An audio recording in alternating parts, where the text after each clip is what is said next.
이 시간 우리가 함께 나눌 하나님의 말씀은 신약 성경입니다. 계속해서 로마서 2장 25절부터 29절까지 말씀. 내가 율법을 행하면 할례가 유익하나 만일 율법을 범하면 내 할례는 무할례가 되느니라. 그런즉 무할례자가 율법의 규례를 지키면 그 무할례를 할례와 같이 여길 것이 아니냐. 또한 본래 무할례자가 율법을 온전히 지키면 율법 조문과 할례를 가지고 율법을 범하는 너를 정죄하지 아니하겠느냐. 무릇 표면적 유대인이 유대인이 아니요 표면적 육신의 할례가 아니니라. 오직 이면적 유대인이 유대인이며 할례는 마음에 할지니 영에 있고 율법 조문에 있지 아니한 것이라. 그 칭찬이 사람에게 가서가 아니요 다만 하나님에게서니라. 아멘. 네, 수고하셨습니다. 네, 오늘 본문 로마서 2장 25절부터 29절 말씀을 보는데, 이 로마서라고 하면 복음이 가장 체계적으로 그리고 논리적으로 기록되어졌고 설명된 말씀이다라고 하죠. 왜 그렇게 말씀하느냐 하면 이 로마서 전체가 바로 이 복음에 대한 설명, 교회에서 가장 많이 듣는 단어가 바로 이 복음이거든요.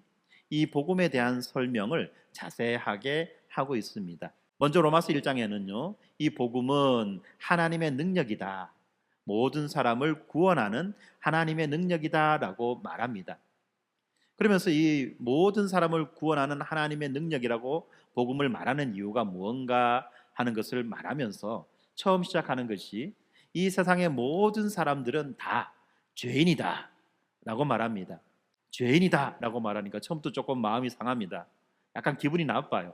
도대체 내가 뭔 죄를 지었다고 죄인이라고 하느냐 라고 말하죠. 그런데 그 성경에서는요, 로마서 1장에서는 구체적으로 우리가 왜 죄인인지, 모든 사람들이 왜 죄인인지 그것을 하나하나 낱낱이 밝혀줍니다.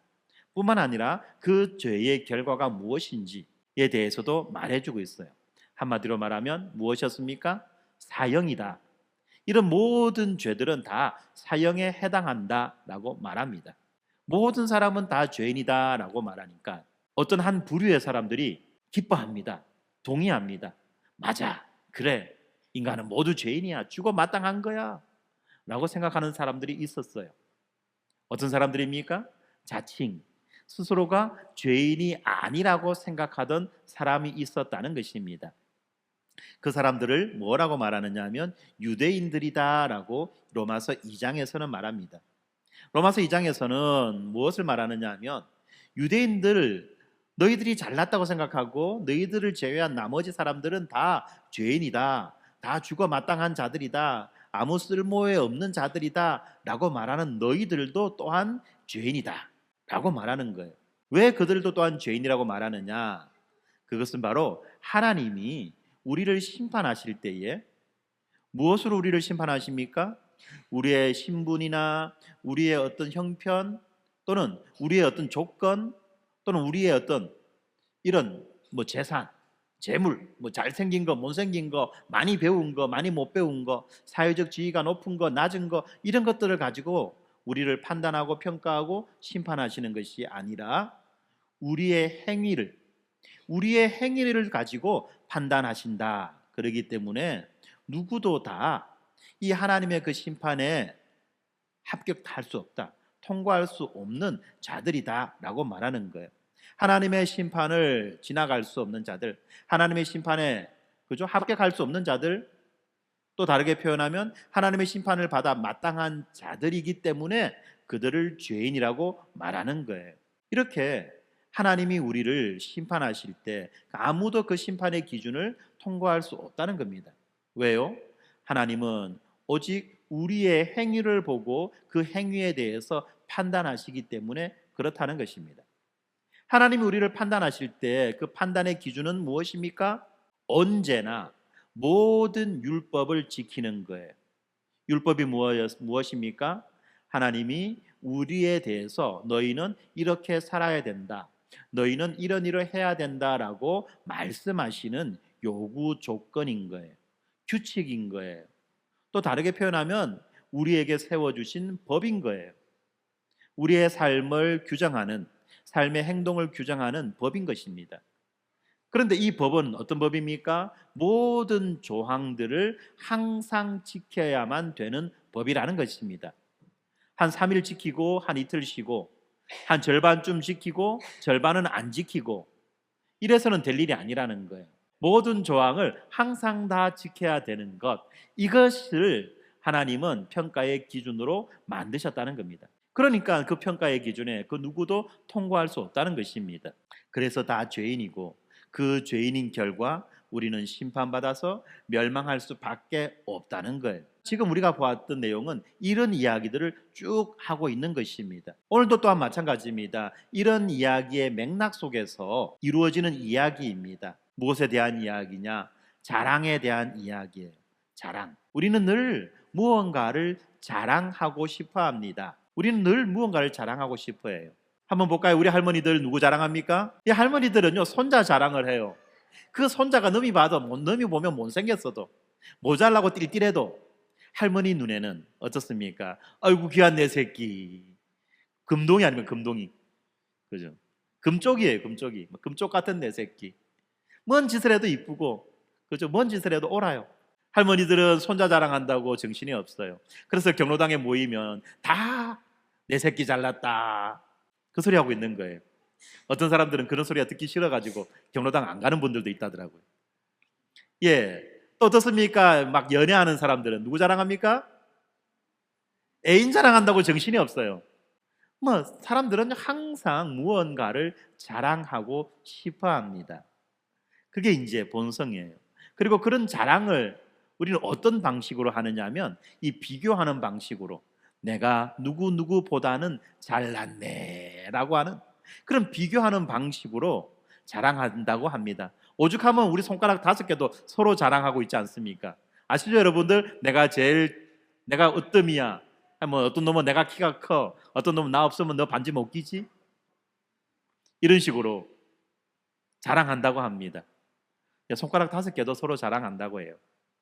네, 이게 우리의 본성이라는 것입니다.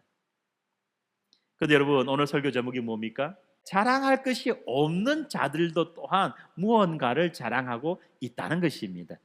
그래서 오늘 우리는 이 내용을 따라서, 오늘 본문의 내용을 따라서 정말 우리가 뭘 자랑하고 있는지, 그리고 진짜 우리가 자랑해야 되는 것은 무엇인지에 대해서 한번 살펴보도록 하겠습니다. 특별히 이런 자랑을 통해서 우리 인간들이 하나님 앞에서 의롭다고 하는 것을 얻는 방법, 하나님께 인정받는 방법에 대해서 함께 살펴보려고 합니다. 여러분들은 혹시 이런 질문을 해보신 적 있습니까?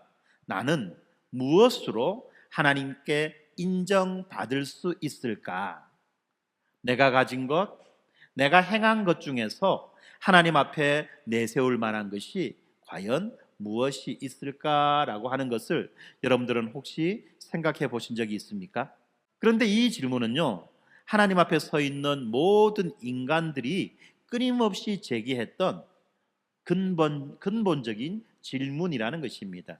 특별히 나이가 들어가며 점점점 자기의 인생을 돌아보고 자기의 인생을 정리할 때가 가까워 오면 가까워 올수록 자기의 모든 삶들을 정리하면서 나는 하나님 앞에서 어떻게 살아왔으며 무엇을 내세울 수 있을까? 라는 생각을 본성적으로 한다고 합니다.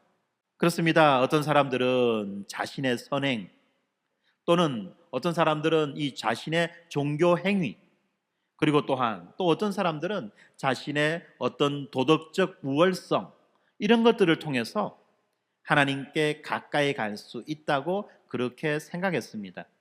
특별히 오늘 본문에 나타나는 이 유대인들은 자신들이 가지고 있는 어떤 특권적 지위 때문에 큰 자부심을 느꼈습니다. 그들에게는 그들의 조상들에게 모세를 통해서 하나님이 직접 주신 율법이 있었습니다. 그리고 또한 하나님이 그들의 조상과 언약을 약속을 맺었던 표시 할례가 있었습니다. 이것들은요 정말 다른 민족들과는 구분되어지는 이 세상에 있는 다른 어떤 민족들과도 구분되어지는 아주 독특한 그리고 특별한 표식입니다. 그래서 이들은 이러한 율법이나 할례라는 이런 것들을 가지고 자기들은 하나님의 특별한 백성이며 자기들에게는 구원이 보장되어 있다라고 그렇게 확신했던 것입니다. 구원이 보장되어 있다. 무슨 말입니까? 구원이 보장됐다는 말은 아주 통속적이고 쉬운 말로 말하면 천국 간다, 좋은 데 간다는 거죠.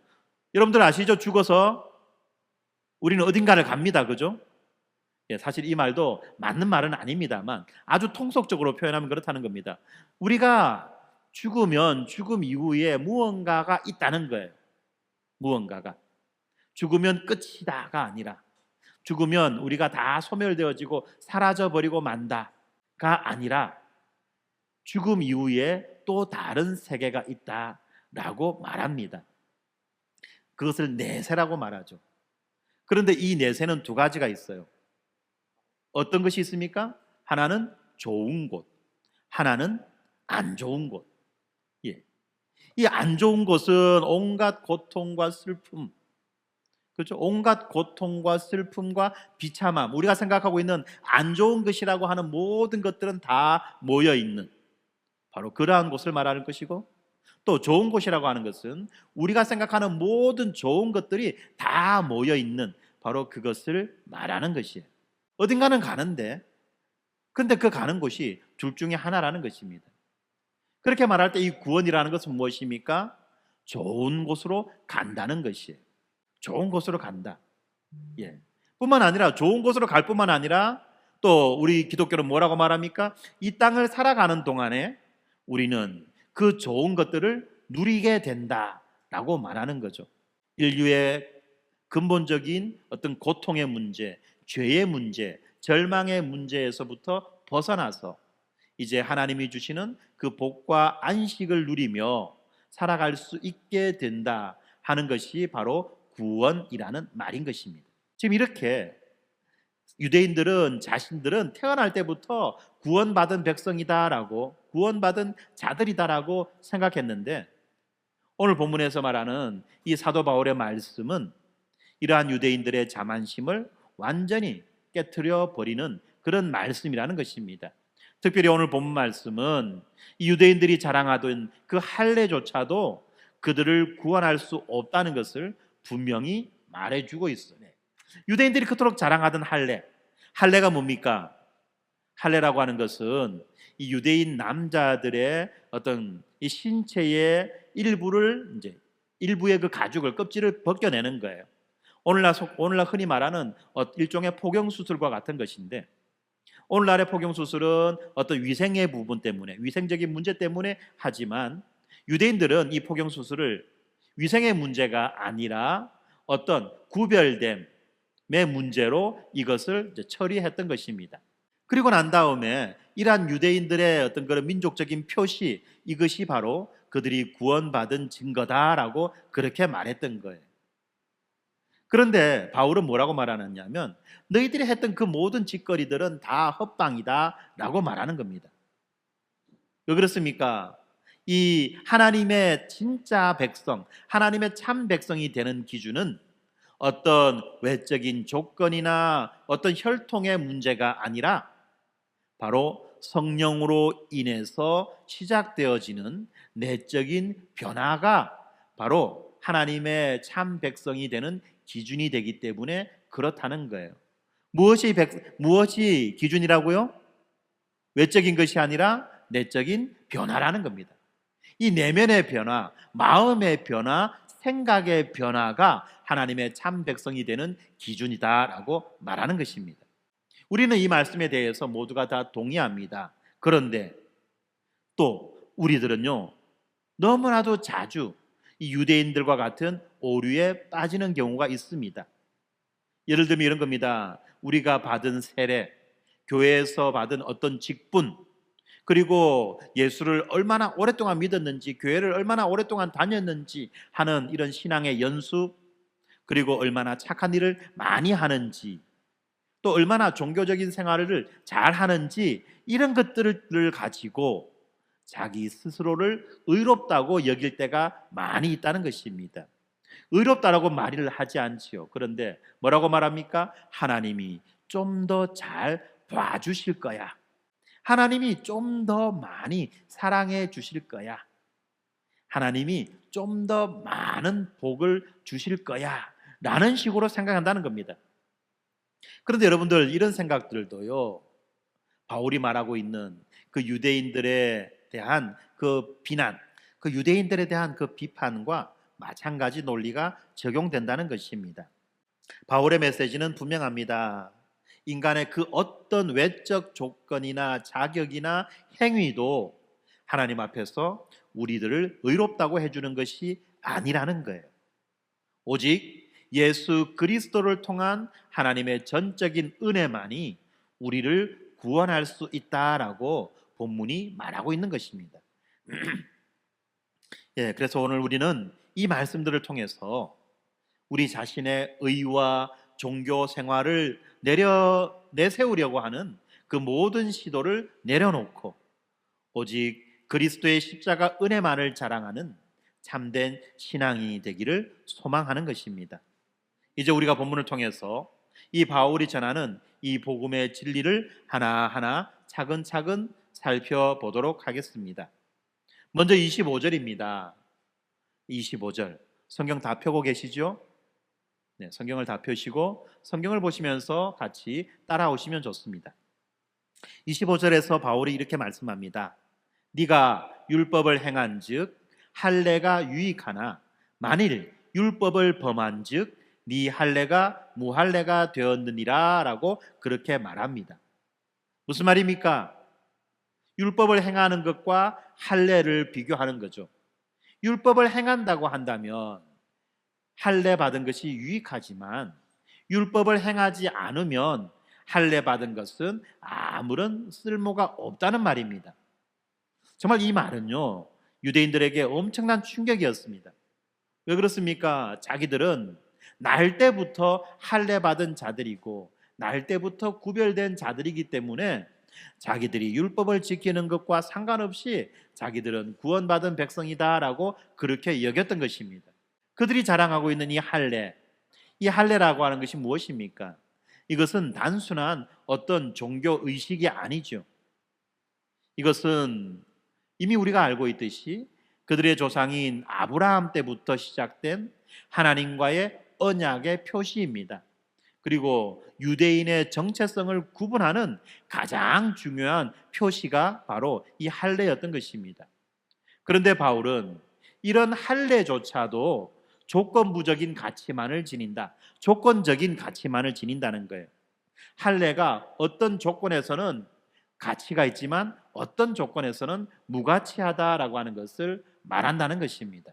할례가 아예 어떤 가치도 없다라고 말하는 것이 아니라는 거예요.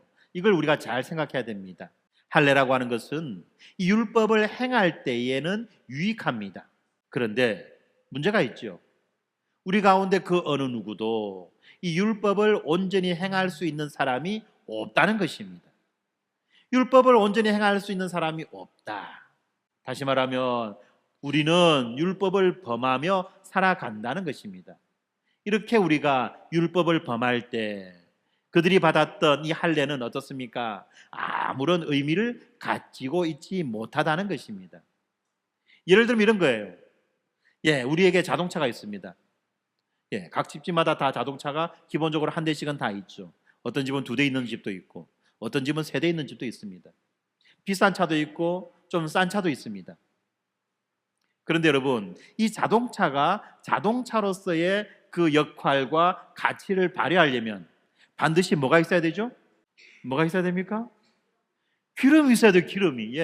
요즘은 전기로도 가기도 하지만 기름이 있어야지 자동차가 자동차의 역할을 하는 겁니다. 그죠? 비싼 차든 싼 차든 자동차의 역할은 뭡니까? 사람을 태우고 사람을 이동하는 이동수단 아닙니까? 그죠? 이게 자동차예요. 그런데 아무리 값비싼 차라고 하더라도 앵꼬가 나면 어떻게 됩니까? 그 차를 견인시키든지 버리고 가든지 뭐 이렇게 해야 되는 겁니다. 아무 쓰잘데기 없는, 그때부터는 짐짝됩니다. 짐짝. 비싼 차는 비싼 짐, 싼 차는 싼 짐이 되는 거예요. 기름 떨어진 자동차는. 이런 걸 하는 겁니다. 자동차가 기름이 없으면 아무 쓸모없는 것처럼 이 할례라고 하는 이 외적인 표시도 내적인 순종이 없으면 무의미해진다는 말입니다. 그 이어지는 26절에서 바울은 더 파격적인 주장을 말하고 있습니다. 뭐라고 말합니까? 그런즉 무할례자가 율법의 규례를 지키면 그 무할례를 할례와 같이 여길 것이 아니냐. 무슨 말입니까? 무할례자, 할례를 받지 않은 사람이라 할지라도 율법을 지키면 그 사람은 할례 받은 사람과 마찬가지다라는 거예요. 무슨 말입니까? 무엇이 중요합니까? 할례 받았냐 받지 않았냐가 중요합니까? 율법을 지키느냐 지키지 않았느냐가 중요합니까? 뭐가 중요하죠? 율법을 지켰냐 지키지 않았느냐가 할례를 받았느냐 받지 않았느냐보다 더 중요하다는 말입니다. 다시 말하면 이 구원의 기준이, 하나님이 우리를 구원하실 때 그 구원의 기준이 어떤 민족이나 어떤 종교적인 의식이 아니라 하나님의 뜻에 순종했느냐 순종하지 않았느냐에 달려 있다는 것을 말해줍니다. 계속해서 27절을 보겠습니다. 27절은요 진짜 점입가경이에요. 무슨 말을 합니까?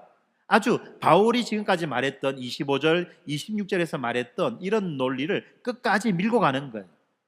뭐라고 말하느냐 하면 이렇게 말합니다. 본래 무할례자가 율법을 온전히 지키면 율법 조문과 할례를 가지고 율법을 범하는 너를 판단하지 아니하겠느냐? 원래는 누가 누구를 판단했습니까? 할례 받은 유대인들이 할례 받지 않은 이방인들을 판단했습니다. 그런데 여기 오니까 어떻습니까? 할례를 받지 않은 사람들이 할례를 받은 사람들을 판단한다는 거예요.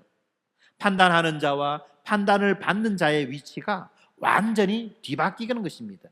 유대인들은 자신들이 이방인들을 판단할 자격이 있다라고 그렇게 생각했습니다.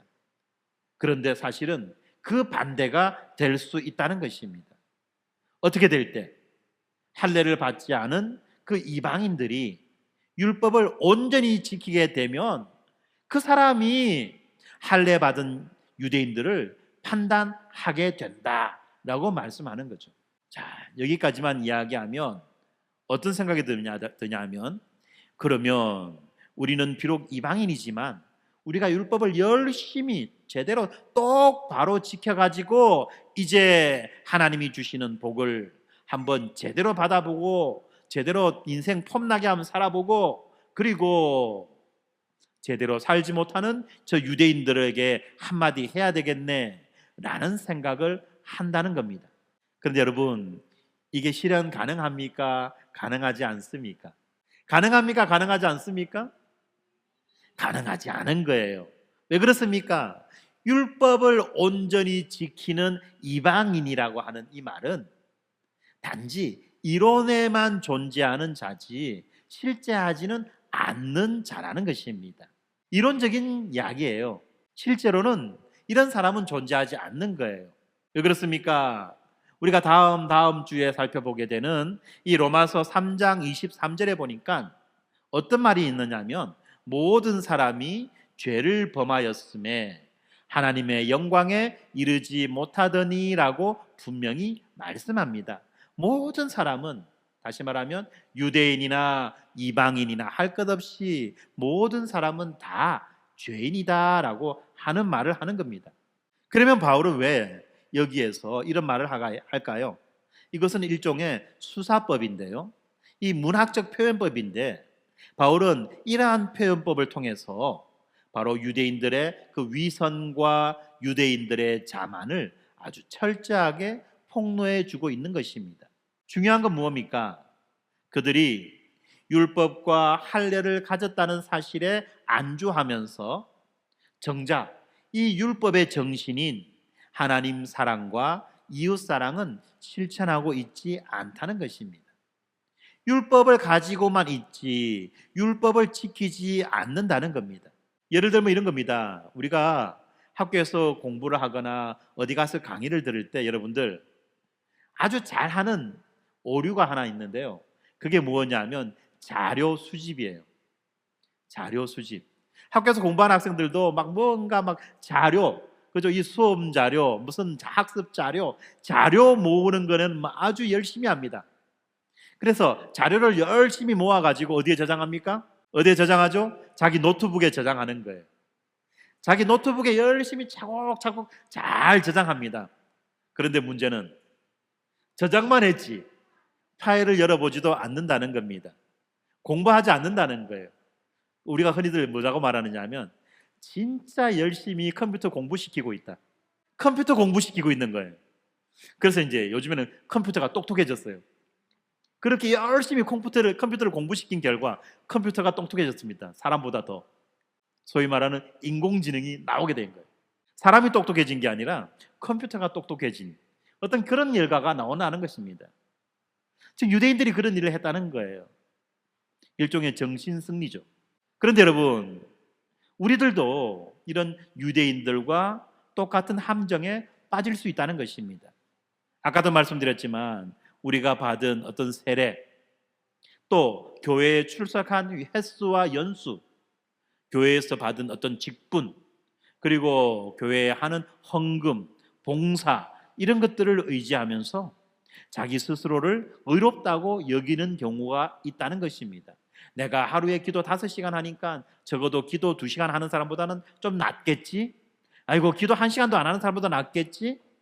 기도 한 번도 안 하는, 하루에 기도 10분도 안 하는 게 그게 인가이가? 이렇게 간다는 겁니다. 내가 기도 5시간 정도 하는데 기도 1시간도 안 하면 그 인간이가 그렇게 해가지고 무슨 신앙생활 한다고 말할 수 있나? 라고 말한다는 겁니다. 그런데 어떤 문제가 있습니다. 어떤 문제가 있습니까? 이런 사람이 갑자기 하루에 기도 10시간 하는 사람 앞에 가면 어떻게 됩니까? 쭈구리가 되는 거예요. 다른 사람 앞에서는 막 잘난 척, 의로운 척을 할 수 있지만 자기보다 더 나은 사람 앞에 가면 갑자기 쭈구리가 되는 겁니다. 비교열이에요. 비교의식입니다. 우리는 항상 이런 식의 신앙생활을 한다는 것입니다. 근데 성경은 뭐라고 말합니까? 그런 신앙은 옳은 신앙생활이 아니라는 겁니다. 그러면 무엇이 옳은 신앙생활입니까? 바로 우리들의 내적인 헌신과 순종, 우리들의 내적인 헌신과 순종이 뒷받침될 때야만 비로소 이런 일들이 의미를 가진다는 말입니다. 다시 말씀드리지만 내적인 외적으로 드러나는 어떤 활동은 내면의 변화를 드러내는 표시인 것이지 이 외적인 활동 자체가 구원을 보장하는 것이 아니라는 것입니다. 그런데 사람들은 어떻습니까? 이 내면의 변화를 알 수 없기 때문에 자꾸만 외적인 활동을 가지고 뭐라고 말한다는 겁니다. 외부의 어떤 그런 반응을 가지고 뭐라고 말한다는 겁니다. 날이 덥다 보니까 꾸벅꾸벅 조는 사람들이 있어요. 이렇게 꾸벅꾸벅 졸기는 졸지만 그런데 이들이 믿음에 대해서 관심이 없는 자라고 말할 수는 없다는 겁니다. 여러분들 그걸 아셔야 돼요. 꾸벅꾸벅 졸 수도 있습니다만 꾸벅꾸벅 조는 사람 보고 아이고 저기 예배도 제대로 똑바로 못 드리고 어떻게 저래 사노? 저 사람이가? 라면 안 된다는 겁니다, 여러분. 중요한 거는 무엇입니까? 마음의 변화예요. 마음의 변화. 예수 그리스도를 향한 그 마음의 고백이라는 것입니다. 그 이야기를 계속해서 해보겠습니다. 이제 바울은 본격적으로 참된 유대인의 정체성을 재정의합니다. 참된 유대인이 뭡니까? 이 참된 유대인을 말하니까 어떤 분들은 태극기를 자꾸 생각해요. 그 태극기 아스팔트 부대. 그 태극기 집회 가면은 막 성조기도 있고 이스라엘 국기도 있고 막 그렇잖아요. 자기가 무슨 이스라엘 사람도 아닌데 무슨 이스라엘 사람인 것처럼 막 그렇게 하는 사람들. 그런 거를 자꾸 생각하는데 여기에서 말하는 이 참된 유대인이라고 하는 것은 그런 것이 아니라 참된 하나님의 백성이다라고 말할 수 있어요. 참된 신자다라고 말할 수 있는 겁니다. 다시 말하면 바울은 누가 참된 하나님의 백성이며 참으로 예수 그리스도를 믿는 자인지 진짜 신자인지를 알려줍니다. 28절을 봅니다. 28절에 보니까 어떤 말씀이 나옵니까? 무릇 표면적 유대인이 아니요 표면적 육신의 할례가 아니다. 무슨 말이죠? 껍데기로 드러나는 것이 진짜가 아니라는 겁니다. 한마디로 말하면 껍데기는 가라, 알맹이만 남아라 라는 겁니다. 그렇습니다. 이 말씀은 바로 이 유대인들의 그 자부심을 완전히 뒤집어 엎는 아주 혁명적인 선언인 것입니다. 표면적 유대인이라는 말이 무슨 말입니까? 겉으로 드러나는 민족적이고 혈통적인 유대인을 의미합니다. 이 사람들은 아브라함의 후손이라는 혈통을 자랑합니다. 우리는 단군의 후손이라는 혈통을 자랑하죠. 단군의 후손. 근데 단군이 누구 자식입니까? 곰새끼예요. 그래서 우리 안에 보면 미련한 곰탱이들이 많이 있어요. 농담입니다. 진담으로 들으시면 안 돼요. 예, 우리는 곰새끼라는 걸 자랑하지만 이 이스라엘 백성들은요, 아브라함의 후손들이다라고 하는 것을 자랑하고 있었습니다. 아브라함의 직계 혈통, 이걸 자랑했던 거예요. 뿐만 아니라 이 할례를 받았다라고 하는 이런 표시를 통해서 자신의 특별함을 과시했습니다. 그런데 바울은 계속해서 말씀드리지만 이런 외적인 것이 하나님 앞에서는 아무런 의미가 없다라고 그렇게 말하는 것입니다. 왜 그렇지요? 우리가 지난주에 살펴보았듯이 하나님은 인간들을 어떤 외모나 신분이나 자격이나 조건을 가지고 판단하는 것이 아니라 그 사람의 중심, 그 사람의 됨됨이를 보시는 분이시기 때문에 그렇다는 것입니다. 그 마음의 중심을 보신다는 거예요. 이어지는 29절 마지막 절입니다. 바울은 참된 유대인의 모습을 이렇게 말합니다. 오직 이면적 유대인이 유대인이며 할례는 마음에 할지니 영에 있고 율법 조문에 있지 아니한 것이다. 무슨 말입니까? 껍데기로 유대인이 아니라, 다시 말하면 껍데기로 신자가 진짜 신자가 아니라 알맹이로 신자가 진짜 신자라는 말입니다. 그리고 할례를 어디에 받으라고 합니까? 몸에 받아라, 마음에 받아라. 어디에 받으라고요? 마음에 받으라고 말하죠. 할례는 마음에 받는 것이다. 우리 영혼에 받는 것이다. 율법 조문이 중요한 것이 아니라 우리의 영혼이 중요한 것이다 라고 말합니다. 무슨 말이냐? 한번 설명해 드릴게요.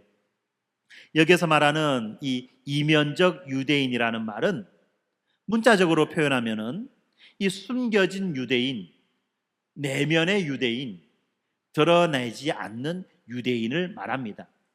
외적으로는 드러나지 않지만 내면적으로는 진정한 하나님의 백성으로 살아가는 사람을 말하는 거예요.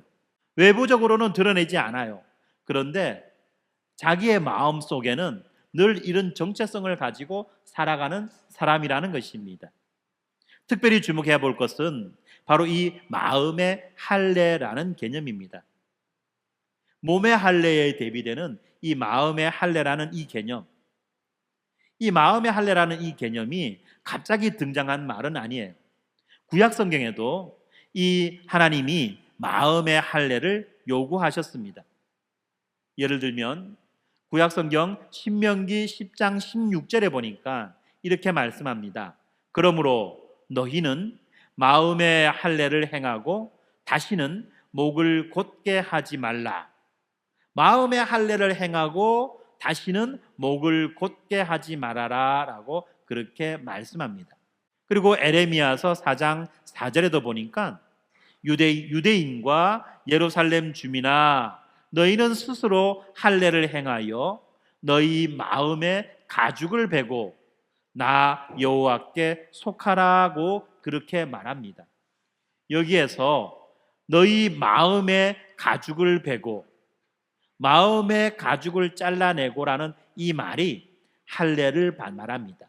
어디의 할례입니까? 마음의 할례인 거예요.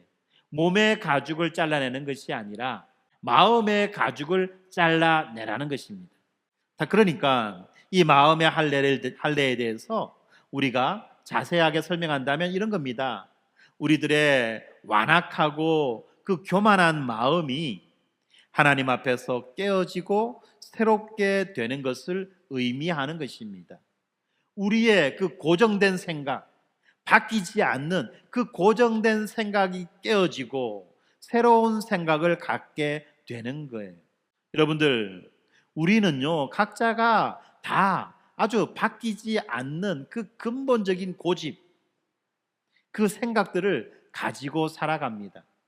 그런데 그 근본적인 고집과 근본적인 그 생각들이 깨어지고 바뀌어지는 것, 이것을 뭐라고 말합니까? 마음의 할례다라고 그렇게 말하는 것입니다. 육체의 할례가 외적인 표시죠. 외부적으로 드러나는 표시입니다. 그런데 이 마음의 할례는 내적인 변화라는 것입니다. 다시 말하면 우리의 옛 성품이 죽고 새로운 피조물로 거듭나는 것을 알려주는 것입니다. 더 중요한 것은 이 마음의 할례가 어디에 있습니까? 영에 있지 율법 조문에 있지 않다라고 하는 이 말, 여기서 말하는 이 영은 성령을 가리키는 거예요. 다시 말하면 마음의 할례는 어떻게 받을 수 있다? 성령에 의해서 받을 수 있는 것이다. 율법을 지켜서 받는 것이 아니라 성령에 의해서 이 마음의 할례를 받을 수 있는 것이다 라고 말하는 것입니다. 그렇기 때문에 이 마음의 할례는 인간의 노력이나 의지로 이루어지는 것이 아니라 오직 성령의 역사로 가능하다는 것입니다. 율법의 조문, 이 돌판에 새겨진 이 문자가 우리의 마음을 변화시키는 것이 아니라는 거예요. 만약에 우리가 이러한 율법의 조문에 의해서 마음이 변화된다면 이런 마음들은 다 어떤 마음입니까? 작심 3일, 요즘에는 작심 3시간, 그죠? 심한 경우 작심 3초, 이렇게 되는 것입니다.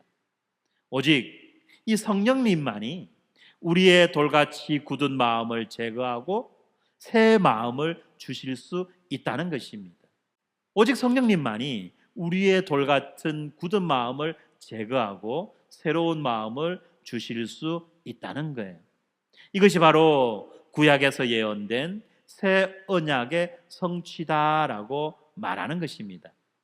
에레미야서 31장 33절 말씀에 이렇게 되어 있습니다.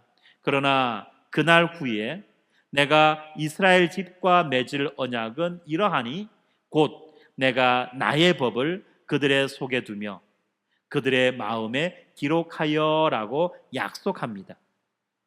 에스겔서 36장 26절 27절에도 이런 말씀이 나옵니다.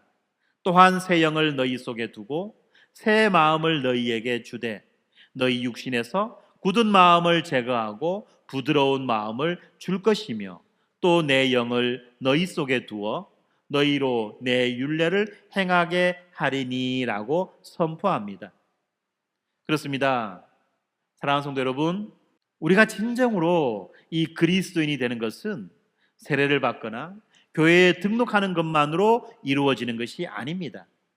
성령께서 우리 마음에 행하시는 이 초자연적인 역사를 통해서 우리 마음이 새롭게 되어지고 우리가 진정한 그리스도인이 되는 것입니다. 그래서 우리는 스스로에게 물어봐야만 되는 겁니다. 나는 단지 표면적 그리스도인인가? 아니면 성령으로 말미암아 마음의 할례를 받은 참된 신자인가? 이것을 물어봐야 되는 거예요. 특별히 아까 살펴보았던 29절 말씀은 아주 의미심장한 말씀입니다.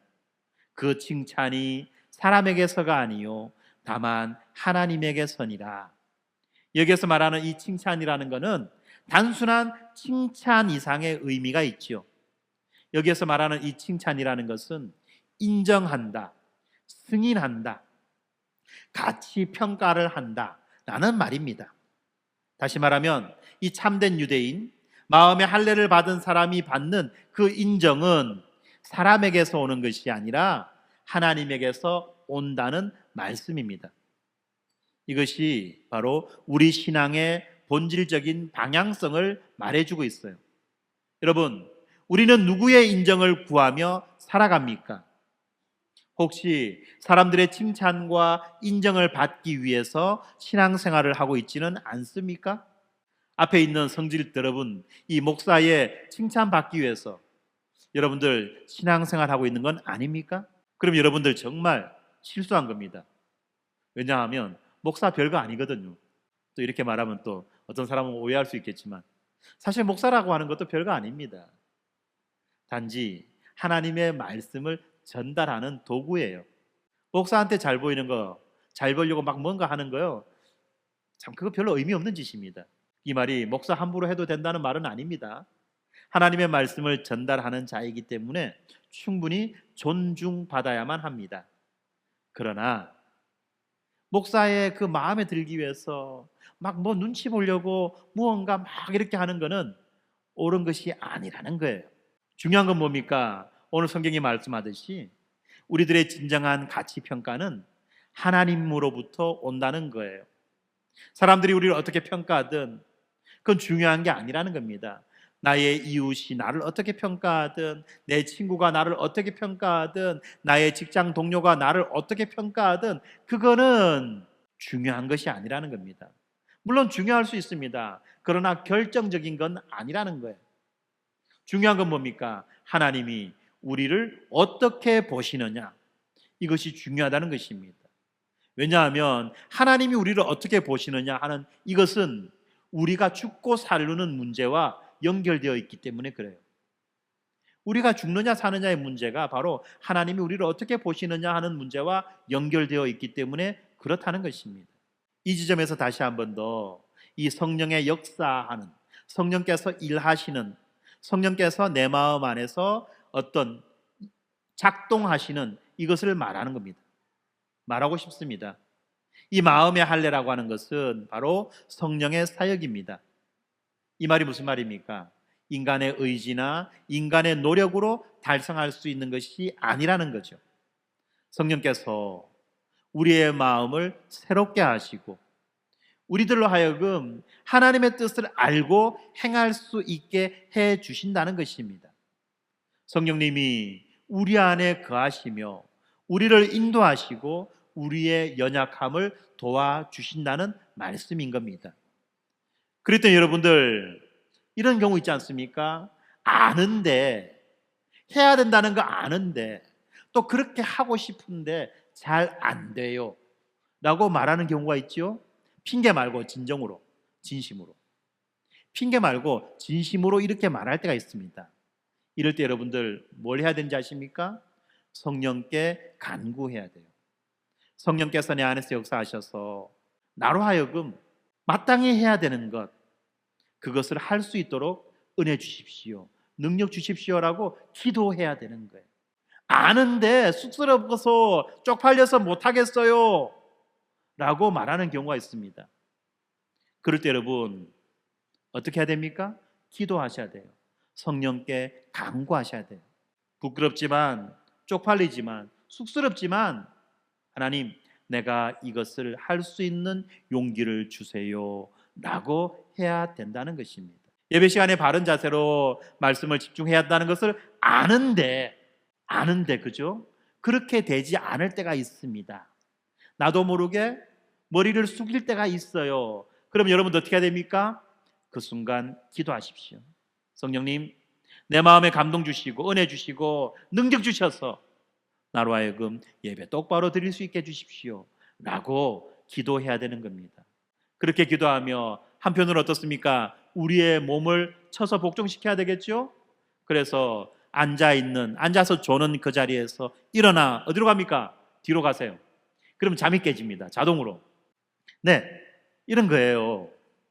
로마서 8장 16절 이렇게 말합니다. 성령이 친히 우리의 영과 더불어 우리가 하나님의 자녀인 것을 증언하신다라고 말합니다. 무슨 말입니까? 성령께서 우리 안에서 역사하실 때 우리가 하나님의 자녀라는 것을 확신하게 됩니다. 그리고 하나님을 진정으로 아빠, 아버지라고 부를 수 있는 것입니다. 이것이 바로 마음의 할례를 받은 사람의 특권입니다. 이것이 어떻게 가능해졌습니까? 바로 예수 그리스도의 십자가 사역 때문에 가능해진 것입니다. 오늘 본문에는 예수 그리스도의 십자가가 명시적으로 드러나지 않습니다만 우리가 앞으로 살펴보게 되는 이 로마서의 맥락에서 볼 때 이것은 바로 예수 그리스도의 십자가를 가리키고 있는 것입니다. 골로새서 2장 11절에 이렇게 말하죠. 또 그 안에서 너희가 손으로 하지 아니한 할례를 받았으니 곧 육의 몸을 벗는 것이요 그리스도의 할례니라 라고 말씀합니다. 무슨 말입니까? 예수 그리스도께서 우리를 위해서 십자가에서 죽으시고 부활하심으로 우리는 예수 그리스도 안에서 참된 할례, 마음의 할례를 받게 되었다는 것입니다.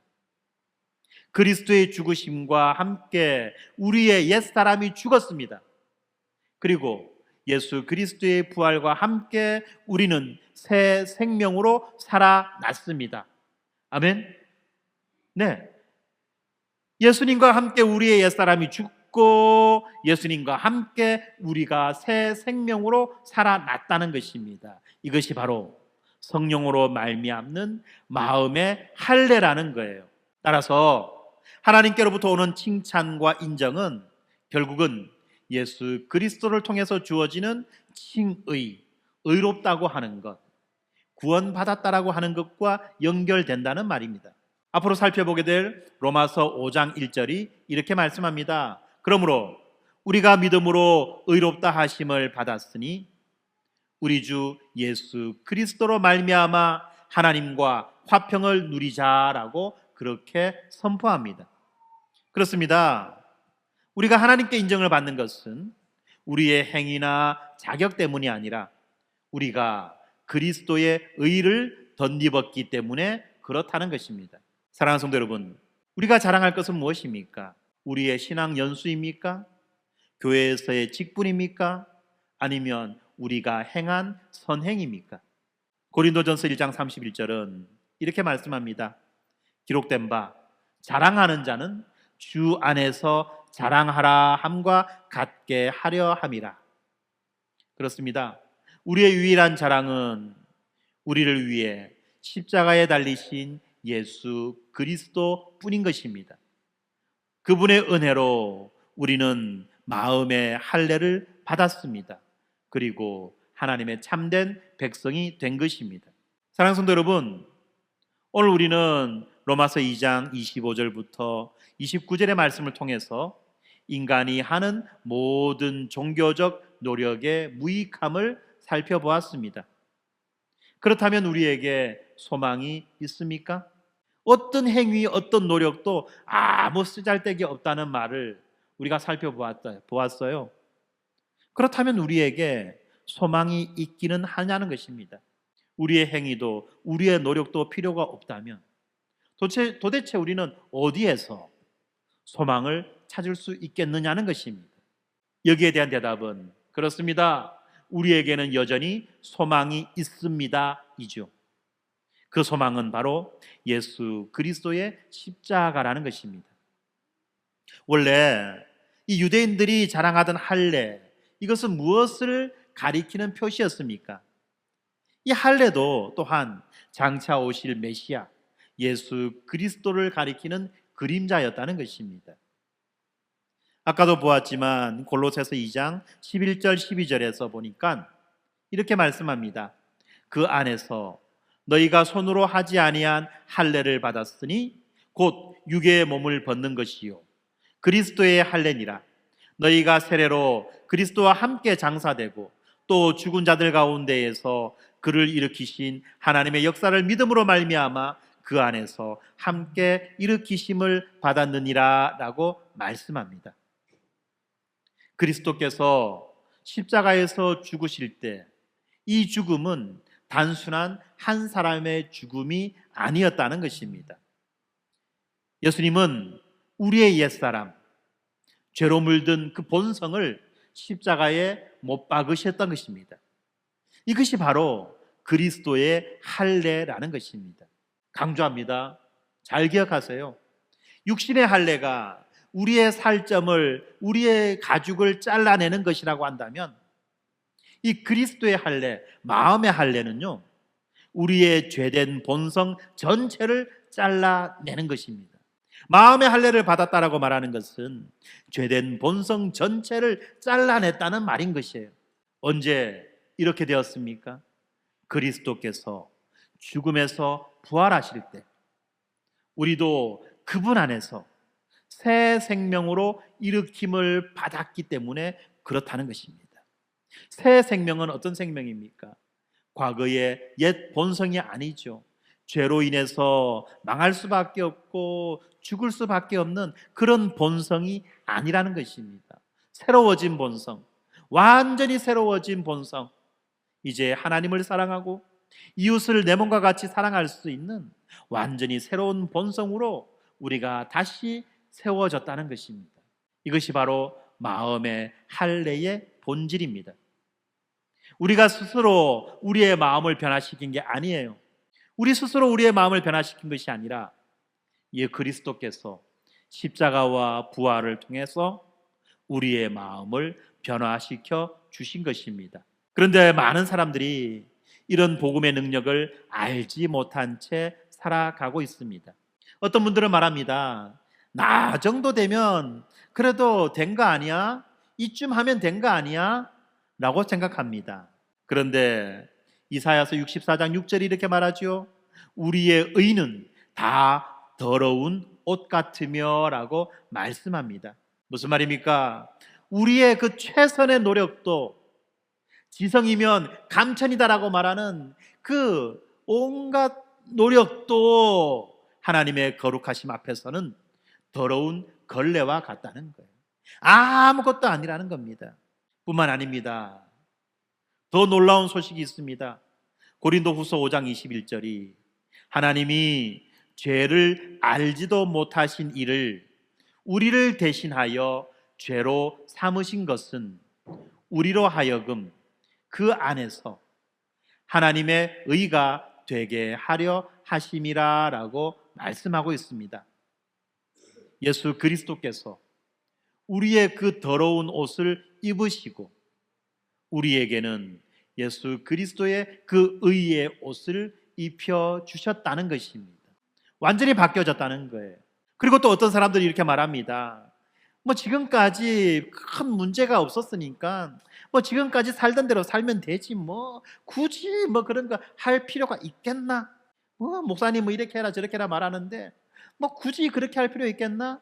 지금까지도 별 문제 없이 나름대로 잘 살아왔어 라고 현실에 안주하는 사람이 있습니다.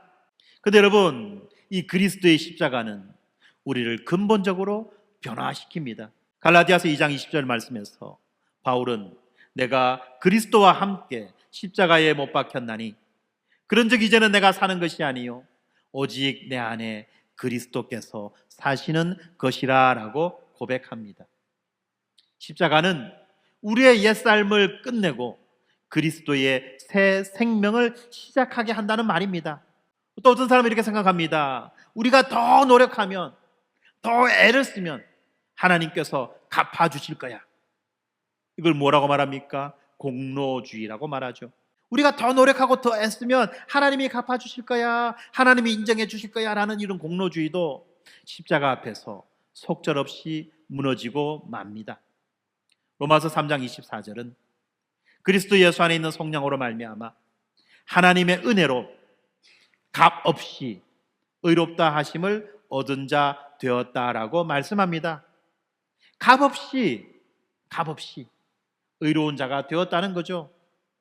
무슨 말입니까? 우리의 노력으로 살 수 없는 그것을 예수 그리스도께서 그분의 피로 사주셨다는 말입니다. 정말 놀라운 복음 아닙니까? 뿐만 아니라 놀라운 경고 아닙니까? 이만하면 됐지. 지금까지도 문제없이 살아왔는데 뭐가 별일 있겠어? 우리가 더 애쓰고 더 노력해가지고 우리가 원하는 것을, 하나님이 주시는 그 좋은 것을 우리가 받아야 되지 않겠어? 이렇게 말하는 모든 것들은 다 헛방이라는 거예요. 잘못된 것이라는 것입니다. 거기에서 우리는 벗어나야만 한다는 것입니다. 그래서 우리는 이 놀라운 복음을 받은 자로서 어떻게 살아가야만 하겠습니까?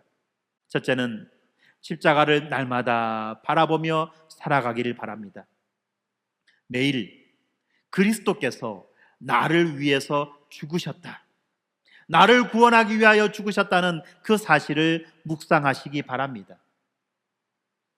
그리스도께서 나를 위해 죽으셨다는 이 인식이 바로 우리 신앙의 능력의 원천인 것입니다. 그리고 두 번째로, 그리스도 안에서 주어진 우리들의 새로운 정체성을 확신하시기 바랍니다. 우리는 이미 그리스도와 함께 죽고 함께 살아난 새로운 피조물입니다. 새로운 피조물. 과거의 모든 본성과 습관에서부터 벗어난 이제 새로운 존재가 되었다는 것입니다. 껍데기는 가라! 새로운 내가 와라! 나는 새로운 나로 살 것이야. 복음이 말하는 그 새로운 존재로 살 것이야. 그래서 하나님을 사랑하고 이웃을 내 몸과 같이 사랑하는 것을 기뻐하는 자로, 가장 소중하게 여기는 자로 나는 살아가게 되었어 라는 것을 우리가 믿어야만 합니다. 이 사실을 믿음으로 받아들이고 이제 우리는 담대히 살아가는 것입니다. 그리고 세 번째로는 성령의 능력을 의지하여 살아가시기를 바랍니다. 그리스도께서 보내신 이 성령님이 우리 안에 계십니다. 그래서 우리는 우리의 힘이 아니라 성령의 능력으로 날마다 죄를 이기고 거룩한 삶을 살아갈 수 있는 것입니다. 죄를 이기고 습관을 버리고 이제 거룩한 삶을 살아갈 수 있게 되었다는 것입니다. 나는 원래부터 이렇게 생겨먹은 자라는 이런 핑계를 이제는 더 이상 할 수 없다는 것입니다. 성경이 말씀하시는 하나님을 사랑하고 이웃을 사랑하는 그러한 사람으로 우리는 살아가야만 하는 것입니다. 마지막으로 네 번째로, 그리스도의 사랑에 감격하여 이웃을 사랑하는 것입니다. 우리가 아직 죄인 되었을 때 그리스도께서 우리를 위하여 죽으심으로 하나님께서 우리에 대한 자기의 사랑을 확증하셨습니다. 이 사랑을 받은 자로서 우리가 이웃을 사랑하는 것은 너무나도 당연한 반응 아니겠습니까? 이 사랑으로 내가 성도들을 섬기는 것 너무나도 당연한 반응 아니겠습니까? 이 사랑으로 우리가 성도들을 위해서 기도하는 것 너무나도 당연한 일 아니겠습니까? 이 사랑으로 내가 성도들과 함께 나누는 것, 이것은 너무나도 당연하다는 것입니다.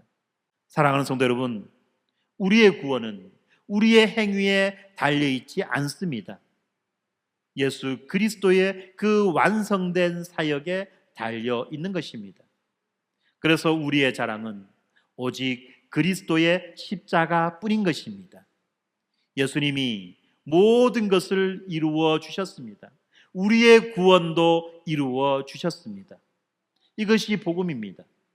예수님이 우리를 위하여 모든 것을 다 이루셨다. 이제 우리는 믿음으로 예수 그리스도 안으로 들어가 예수 그리스도 안에서 예수 그리스도께서 이루신 모든 것들을 누리며 감사하며 기뻐하며 살아갈 수 있게 되었다. 이것이 복음이라는 겁니다. 이 복음의 능력 안에서 우리가 날마다 새롭게 살아가시기를 주님의 이름으로 축원합니다. 아멘. 기도하겠습니다. 거룩하신 하나님 아버지, 이 시간 우리의 자랑을 무너뜨리시고 오직 예수 그리스도의 십자가만을 자랑하게 하시는 그 은혜에 감사드립니다. 우리의 행위나 우리의 자격이 아니라 주께서 값없이 베푸시는 그 의의 옷을 입고 우리를 의롭다 하게 되심을 감사하며 찬양합니다. 주님, 겉으로 드러난 이 종교 행위에 안주하며 내면의 변화 없이 신앙을 흉내내었던 우리들의 위선을 용서하여 주시옵소서. 사람들의 칭찬에 마음이 들뜨고 주님의 평가는 잊고 살았던 우리들의 교만을 꺾어 주시옵소서. 이제는 성령께서 우리 마음에 행하시는 참된 할례, 돌같이 굳은 마음을 제거하고 새 마음을 주시는 그 은혜를 사모합니다. 우리를 새롭게 하시고 날마다 복음으로 깨어 살게 하여 주시옵소서.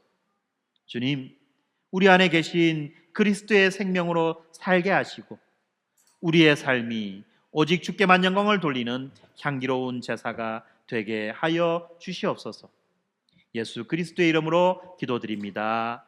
아멘.